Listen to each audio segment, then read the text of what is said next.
Can you believe fall is almost here already? Now, once fall is here, it means that the grass is going to be slowing down, which means that I won't be able to cut the lawn anymore, which means that I won't be getting any grass clippings that I use as part of the bedding for my breeder bins.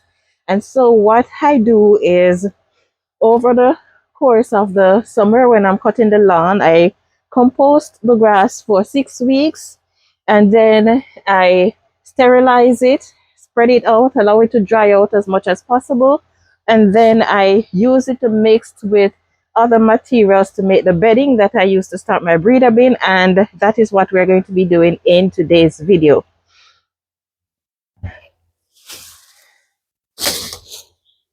And so in here I have grass clippings that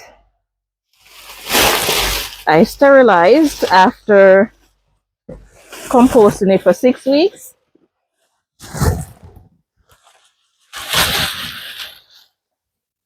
And the reason you want to compost it for 6 weeks is to get rid of the heat that it will produce. So after 6 weeks, it no longer goes through the heat process. So you want to get out of that stage so that when you feed it to the worms or when you use it to make the beddings, then it won't heat up and kill your worms. So that is why it is important that you pre-compost it for 6 weeks.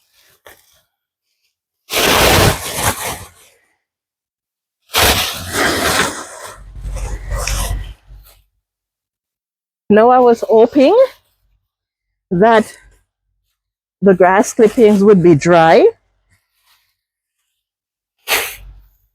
I was hoping that the grass clippings would be dry, but the environment that I live in is very rainy year round. And because of that, it is very difficult to get the materials to dry. So you just have to work with it as is. Now, when I pre-compost these, the next thing that I do, because where I live, as I mentioned, it's very moist and it is loaded with composting worms of all different sorts. And we have issues with slugs and snails. So to prevent these from ending up in my breeder bins, because I wouldn't want to have a mixed breed of worms for my pure worms. So what I do to ensure that there are no cocoons, there are no worms, there are no slugs in here, after going through the pre-composting stage for 6 weeks, I put it in a large container and I cover the material with hot water. But before I do that, I usually try to extract all the worms that I see in there, put those in my garden, and then pour the hot water on this. Let it sit until the water cools down. After that, I just put it on a screen, let it stay there, drain, and then I spread it out and try to get it to dry out as much as is possible.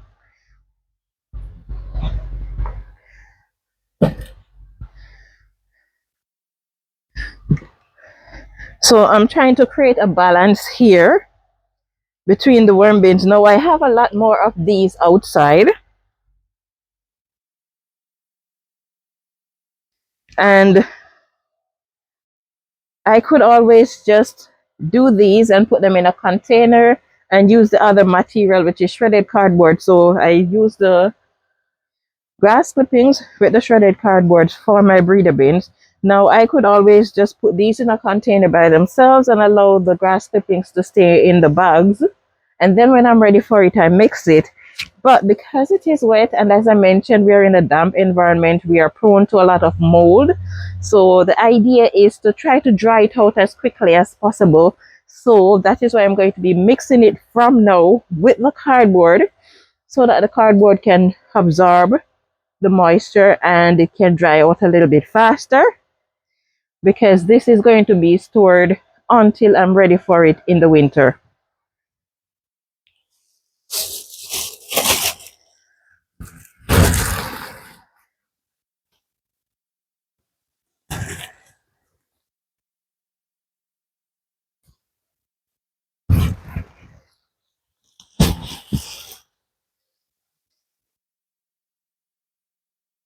Now, what I'm going for is, I keep trying to move closer to the camera, but I keep forgetting that I have the mic on.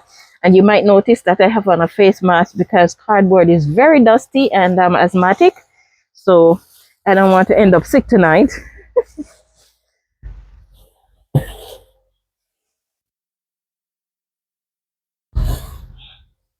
So we're going for a ratio of 2 parts cardboard, which would be your carbon base, and 1 part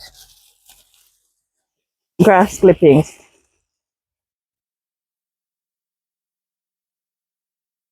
Now there's one more ingredient that is going to be added to this,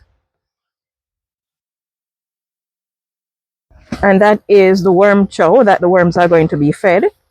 So the worms are going to be feeding on this along with my homemade worm chow. So for my breeder bins, I do not give them food scraps.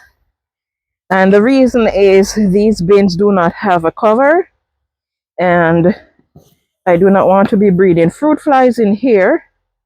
I used to feed them food scraps, but it breeds a lot of fruit flies. So to eliminate that issue, then I just feed them worm chow. Of course, that does attract fruit flies as well, but I can always just sprinkle the food, the worm chow, in a section of the bin and then cover it, and it is less likely to attract the fruit flies than the food scraps. Somehow it sounds as if I say it's less likely to attract the food scraps than the food scraps. I don't know if that's what I said. Anyway, yes, so the food for the worm chow, that I'm going to be adding only when I am creating those breeder bins and not now, because then it will go moldy, which I know there is nothing wrong with that. But the worm chow that I use tend to get clumpy if you put it in here too early. So I won't be putting it in. Now, having 2 parts cardboard to 1 part grass clippings is going to create a nice balance of bacteria and fungi, and it's also enough cardboard that it will absorb the moisture from the grass clippings. Nothing fancy, but I'm going to have very large containers with these if I'm going to have enough to take me through the winter. And it is important that I have enough because I like to keep the material that I feed my worms consistent, because I don't only do vermiculture, but I also do vermicomposting. Although most of the castings that is harvested from the breeder bins end up being used in the garden, and then the castings from the vermicomposting bin, which is the ones that these trays are sitting on now, those are usually the ones that go on the market. Yeah, so no need to wet this, because as time goes by, what is going to happen is the cardboard is going to absorb the moisture from the material, and it's not dripping wet, but it is wet. Now, this is the first time that I am actually preparing it in advance. Usually, I would just let the material stay outside and compost, and as I need it, I bring it in. But I don't want to do that anymore. I want to be prepared so that in case the weather should actually get nasty in the winter, I don't have to be worrying about going outside to collect material in the heavy rain, or if we get snow and I don't feel like going out, then I have all of this prepped already. The next reason why I'm doing that too is the longer the grass clipping stays outside, the more worms I'm gonna have to take out of it. So usually during that 6 weeks time when it is going through the pre-composting stage, I don't really have an issue with worms getting in because I'm doing hot compostings and the worms try to avoid the heat. After it cools down, then worms start to move in. So doing it this way will save me a lot of time because all of the set that I've done before, I ended up having to extract the worms before I could actually prepare my bedding. I'm trying to refine the pieces of grass clippings because after I sterilized it, I had to squeeze it to get a lot of the liquid out. So now it is in clumps. Yeah, so to this, we are going to be adding the eggshell, but usually when I'm making the bedding, when I'm making the worm chow, I usually just put the eggshells in the worm chow. So I won't be adding any eggshells to this just yet. So what I'm going to do is take this as is now, and I'm going to be putting it into larger containers. Keep on mixing. I have quite a bit of this outside ready to go, and I have another set that is composted already. I just need to put it through the sterilization process and keep doing that to ensure that I have enough to get me through the winter. Now, what is going to happen is as I do this, I won't have a lot of grass clippings. I have been saving all the grass clippings from the spring started until now, apart from whatever I've been using in the worm bin so far. But I have been saving in them. So in this bin, as I am mixing, I'm doing a 2-part cardboard to 1-part food source or grass clippings. But what is going to happen is I am going to be taking this when it is time to put it into the bin, and I'm going to be adding 1 more part cardboard to this content. But for now, the whole idea is just to ensure that I have the bedding prepped and dried out so that we're not introducing too much moisture to the house, because we do not want to cause any damage to the property. So this is the main reason why I'm adding the cardboard to it now. So anyway, just wanted to show you how I prep my bedding, because a lot of you are going to be going through fall and you're going to have a lot of leaves, and for some of you, you might be able to let it stay outside and it will be fine. You won't have to deal with pests getting into your composted material. But for me, the mixture of lots of different worms and all those things, slugs and snails, those are issues that I have to deal with. So doing it this way will save me a lot of effort, a lot of time, a lot of frustration, and I'm someone who has to ration my time carefully to ensure that I get all of my responsibilities done. So anyway, for you, if you are doing vermicomposting as a business and you use grass clippings and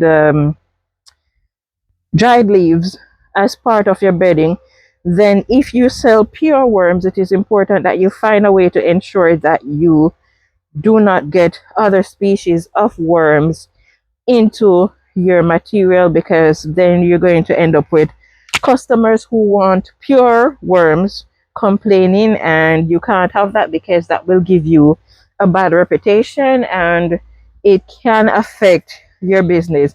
Now, if you're doing this for personal reason, then it doesn't really matter if other types of composting worms get in there. So, what ratio you use carbon to nitrogen is based on your preference. Now, just a little hint here. If you are if you are producing castings for things like flowers and vegetables, then having a higher nitrogen level is important, because the more nitrogen you add to your food scraps, then the more uh, bacteria based it is going to be. The more carbon you had, the more fungal base it is going to be.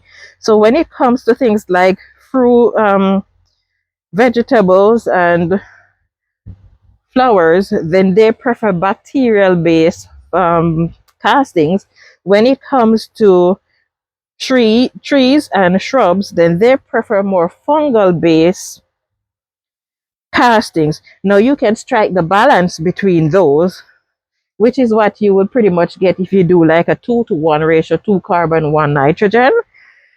But if not, then increase the amount of carbon that you have if you're using your castings for trees and shrubs. And if you're using it for flowers and vegetables, then you increase the nitrogen ratio. So this is what we are going to be working on for the rest of the day. I hope you enjoyed this video. If you have any questions, please leave it in the section below. And let me ask you, what do you do to prepare for the winter season when you no longer have access to compost and grass clippings? Do you keep your worm bedding material consistent so that right throughout the casting production you can have consistent quality castings? Let me know how you do it, or you can leave that in the comment below. So thank you very much for watching, and I hope you have yourself a wonderful day. Yeah man, time for grow.